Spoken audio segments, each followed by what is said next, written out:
Fáilte. Welcome to Folklore Friday with myself, Laura O'Brien. You can check me out on lauraobrien.ie. And I just wanted to share with you a little bit of folklore around the Irish Midsummer Festival, which is a little bit complicated because as I'm recording this and it goes out on YouTube, it will be Friday the 21st of June, which is the actual summer solstice. And just for anybody who's not familiar, the summer solstice is the longest day of the year. Now, our ancestors built many, many monuments around solstices and equinoxes and, alignments, and they really put a lot of effort and energy into it. And the solstice is, you can imagine in a pagan society, the longest day of the year will have spiritual significance as well. When the sun is at its highest, the crops are ripening, all of this is important, but we're also coming into the turning of the season as well. So this would carry a big weight and a big impact in an agricultural society, which is the type of society when these massive monuments, such as Newgrange, which does celebrate the winter solstice, but it's just the best known one, I suppose, of all the Irish monuments. One of, don't be atting me in the comments here about, your favorite monument is the best known, because I'm there with Rathcroghan, but Newgrange is the one that most people know from outside of the country, certainly. So what I wanted to do was share with you what happens when you type in summer solstice into duchas.ie, which is our main folklore collection that we use for our Folklore Friday. So we're trying to highlight these old manuscripts that were collected in the schools, and we go in and we look at the solstice. So go and have a search, and what comes up is 3 transcripts. Now, not everything is transcribed, and if you want to make an offering, by the way, or some kind of work in progress sacrifice to your gods and to Irish deities and ancestors and all the rest of it, going in and transcribing on Duchas is a really, really good way of doing that, because we do need transcription so that things become searchable. All of that being said, there are 3 transcriptions, and what we see is St. John's Customs, a reference to St. Brendan, which just kind of randomly mentions the summer solstice. I can't even find it in the thing there. And then there's a ballad about the White 12th, which is just mentioning it's about King Billy and all this kind of stuff. So those are the 3 solstice. Now we have a few more for midsummer, which would be more of a kind of a colloquial term for it, really, in the vernacular language of the Irish people. So let's do a search for that.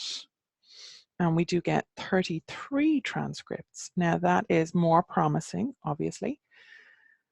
But what we see here is we start to get these references to Bonfire Night, and as we read down through it, Iha Féile Owen, which is St. John's Day, and they're calling it the 23rd of June, and this is where things start to get a little bit tricky, because St. John's Eve or St. John's Night on the 23rd, 24th, I think it's the 23rd usually, 24th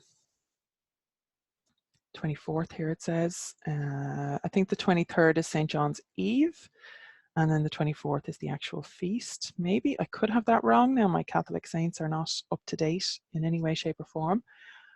But you can see here, it's the feast of St. John the Baptist, and it's customary to light bonfires in Ireland long ago. There is a lot of reference to Midsummer Night. Doesn't actually say when that was. This one, Midsummer Night.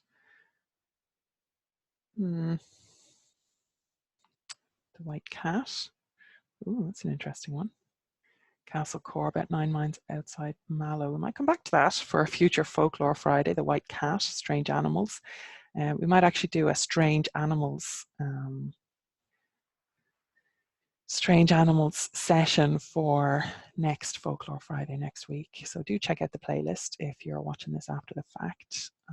But what we are seeing is not really a lot about midsummer as in the solstice specifically, But when we go and type in, let's try John's Eve,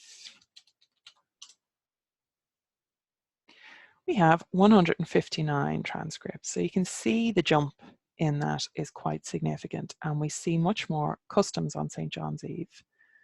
Folklore of certain days and feasts, St. John's Eve, bonfires, St. John's Eve, fires were lit, feast customs, so you can, Halloween and other feast days. You can really see that St. John's Eve has totally surpassed both the summer solstice, definitely, and midsummer. Now, we could do some search terms in Irish and all the rest of it, but no matter how you search for it, the information that we have features St. John's Eve most strongly. But when we go and click into some of these, and I've kind of gone ahead of the game a little bit, just get myself out of the way there. What we see is, when we click into them, that, I'm just going to read this out here. So this is from County Mayo on Sure Trasa, so Sister Trasa, the nun, recorded this. And festival customs, St. John's Eve. June the 23rd, the bonfire is lighted in each village. That would be the eve, and then the 24th is St. John's Day. The children gather turf from house to house. This is for the primary bonfire. They sit around the big fire and tell stories. A bone is thrown into the middle of the fire. We'll get to that in a minute. Before they leave, some of the ashes is scattered into the fields where the crops are growing. So let's have a look at another one here.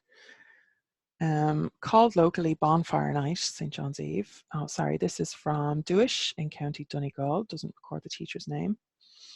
I like to give credit to the teachers because these were a labour of love, really, when they were being collected. Obviously, the children who collected them, and the old neighbours, and elderly relatives, and all the older people in the area who gave their time to it is important as well. But we generally just have the teacher as the primary kind of credit where we can give, although it does credit some of the people sometimes in the actual manuscripts. But anyway, I digress.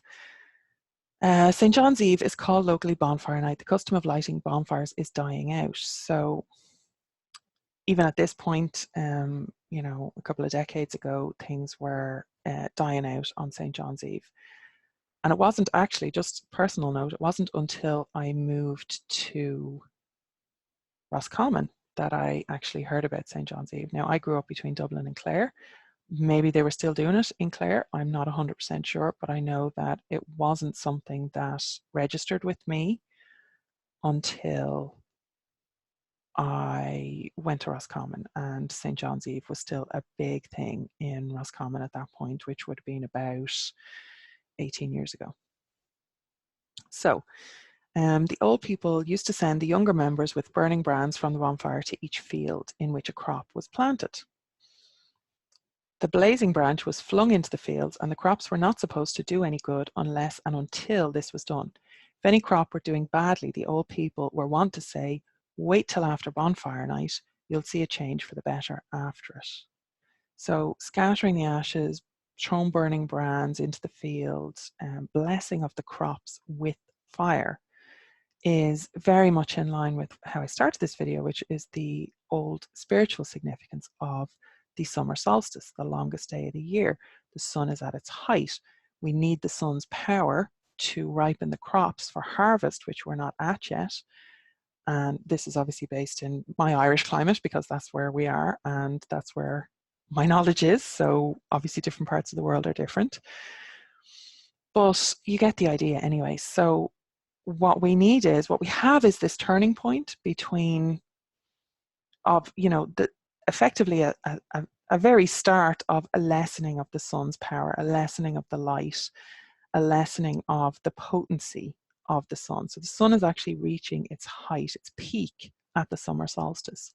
So what the people needed from the sun was to continue that power. So they kind of needed to help it along, to shore it up. And this is basic kind of ritual tech. This is sympathetic magic. This is, how multiple tribal societies around the world would have conducted their agricultural practices when there's a spiritual or pagan element to it, okay? So let's just have a quick look at another one. St. John's Eve, Bonfire Night. Bonfire Night was always celebrated in the Farney district. Sorry, this is from County Dublin, actually. Surprisingly, I didn't check that. So SS Bratnock, so I'm presuming that's Sister Ashura Bratnock as well. Bonfire Night was always celebrated in the Farney district. The scene of celebrations was usually a crossroads. A fire of old sticks and wines was kindled in the centre of the triangular green patch. The boys and girls partaking in the celebration sat around the fire and whiled away the hours in telling stories and singing songs. Talk about your pagan customs. I mean, the meeting of the roads is pretty traditional, right? You have boundaries, you have borders, you have those kind of liminal spaces, which were signified by crossroads. You have the meeting points where literally this world and the other world could meet, could cross over, and that was represented by the crossroads. The customs of St. John's Eve. This one's from Donegal again. Mora Bani Ivrishlin is the teacher. So bonfires are lighted on St. John's Eve. Nearly every house had a little bonfire. Young people of a townland also assisted in gathering material for one real big bonfire were all gathered around. So we've seen elements of that going around the houses and catching the turf, and the community contribution to this is really important. So that's an important element to it. Many sports and pastimes were indulged in around the fire. So you've got that celebration, you've got that kind of building of group power as well. And when the fires had burned out, those present took away the burnt cinders and scattered them through the fields of growing crops. This was believed to bring good luck and prosperity. And I did air quotes there for good luck, just for anybody who isn't getting the visuals on this. That's how it's written there. So again, these are all, none of these are Catholic traditions. None of these are Christian traditions. None of them are anything to do with John the frickin' Baptist, okay? Now, maybe there's some kind of a retrofitting of John the Baptist folklore that I don't know about, but as far as I know, he never danced at crossroads. He wasn't particularly concerned with agriculture, I believe. I don't know, maybe I'm wrong on that, but again, it feels like a complete retrofit. And it feels like, I think we can quite clearly deduce that the original festival was Midsummer, was the summer solstice, was the working and aligning ourselves with the natural cycles of what was actually happening in the physical world around us and helping that along, you know, building a relationship with that, making sure that we were working with what was happening and we were propitiating them enough. The idea of putting bones in the fire, and this is where the bonfire, the name bonfire comes from, is an offering, a sacrifice. Originally, that would have, I would imagine, that would have actually been a, you know, a physical, an animal body, or something kind of maybe valuable in there. So the offering of meat or the sacrifice of an animal or something like that. Now that is supposition on my part, but what we definitely know is that at least the bones of the animal were going in. So if there was a feast element, which was a huge part of a lot of the, especially community festivals and celebrations, it makes sense that there would be a feasting element. And, you know, it became then that the bones of that feast maybe were offered to the fire, and that became the bonfire. So here we have a little bit of extra offering stuff and seining or cleansing with fire as well. St. John's Eve falls on the 23rd of June every year. There used to be some customs carried out on that night. So even at that point, as I said, there used to be. So, sorry, this is from Clonee in County Waterford, and the teacher was Liam O'Herivone. One was lighting a big fire of firs on the Boreen. The Boreen is a small road, basically. Boher is road, and een on the end of any road is a diminutive. So we call it Boreen, but it comes from the Irish Boher een.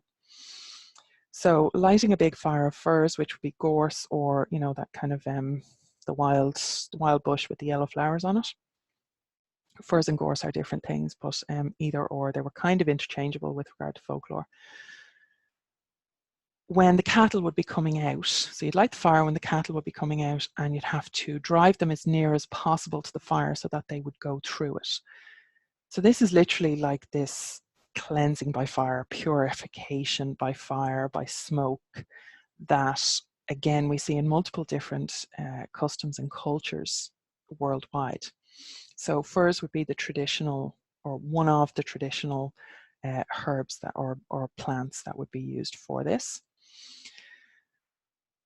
So another custom was shaking Easter water at the four corners of a tillage field. This was done up to about 15 years ago. Now, Easter water would be holy water, Catholic holy water that was blessed at Easter.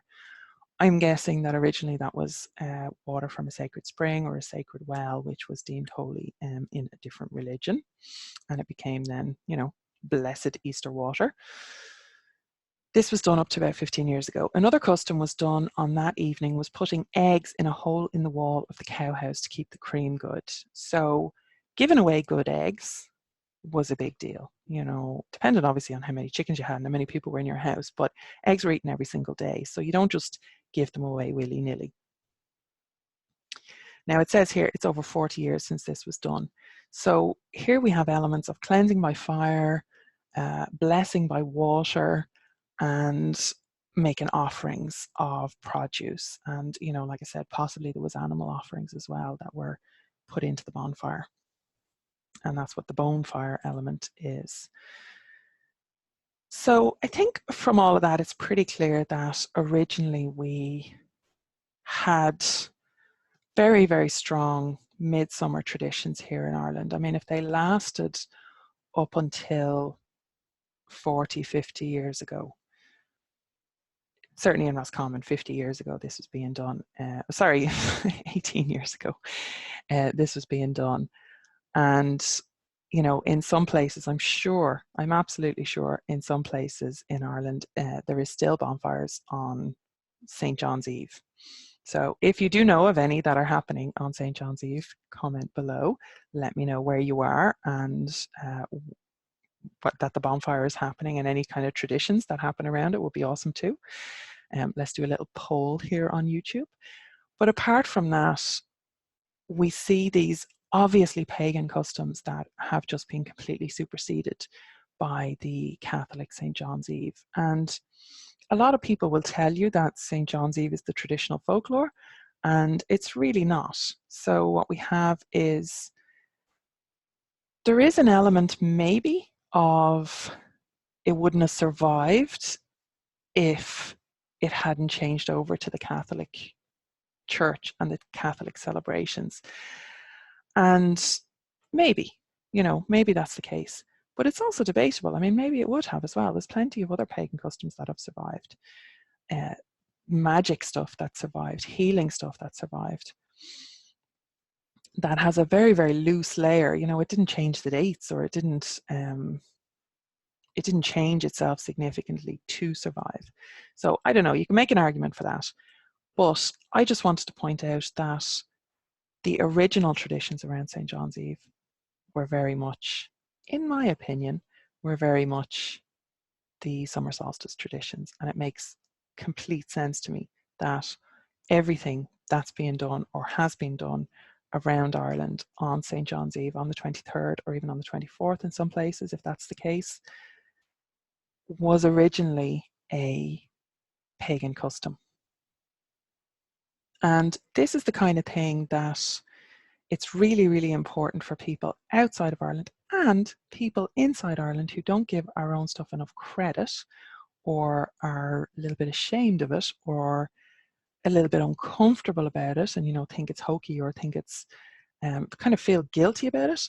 That is your ancestral trauma. That is your intergenerational, cultural, post-colonial trauma.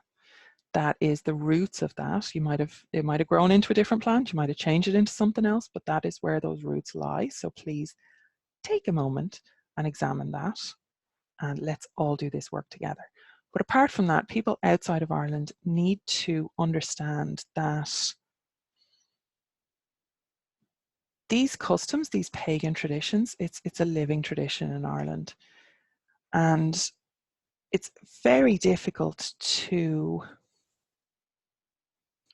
really understand kind of what's going on unless you have experienced that culture. And, you know, anybody who has worked a pagan system, a Celtic pagan system or an Irish pagan system without having set foot in Ireland, will tell you the same thing, you know, if and when they do get to Ireland, that it changes things.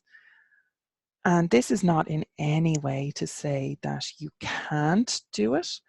But what I'm saying to you, if you're outside of Ireland, absolutely not. I am not a fucking gatekeeper, and nobody has a right to do that for you, by the way. But what I am saying is that you need to understand this. You need to engage with modern Irish culture. You need to talk to Irish people. You need to build relationship within the modern culture, because that is the living tradition. And that is where you find and you trace back, as we've just done with the St. John's Eve stuff. And it's really, really important that you don't like freeze frame what your ancestors did or what you believe your ancestors did or were doing in some kind of like, you know, perfect, preserved, sterile environment, right? Systems or structures or anything like that. It has changed, and that's okay.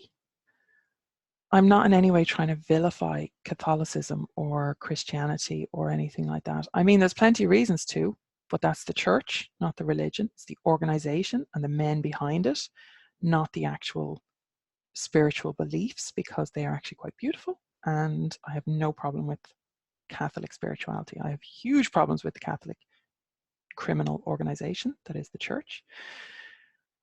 But apart from that, you have to understand what's going on, and you have to do more than just, you know, scratch the surface or skate along the top.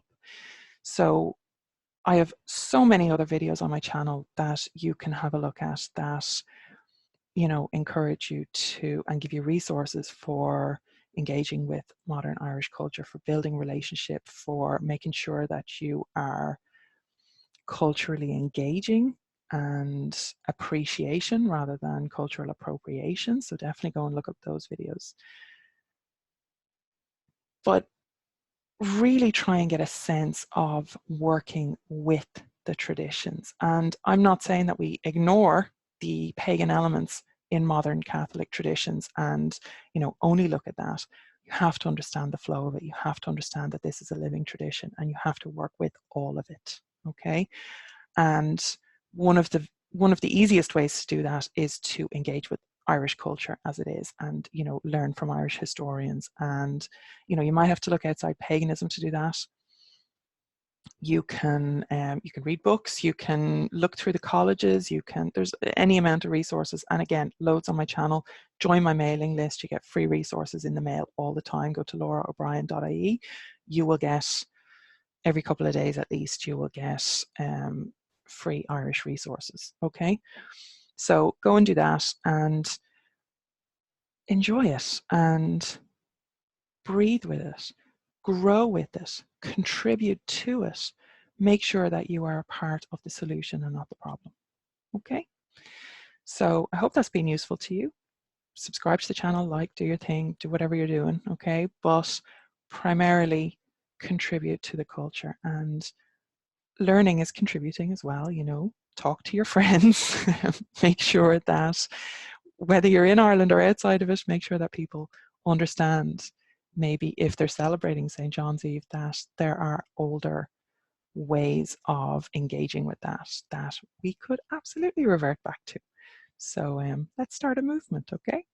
So slán go fóill and midsummer blessings, and, you know, make sure that you are having fun as well at the end of the day. And I think we saw from the festival customs that it's about community, and it's about celebration, and it's about the power of coming together and honoring the fire, honoring the sun, honoring the light. So keep that at the heart of your celebrations, whatever you're doing, okay? So slán go fóill, and I'll see you in the next video.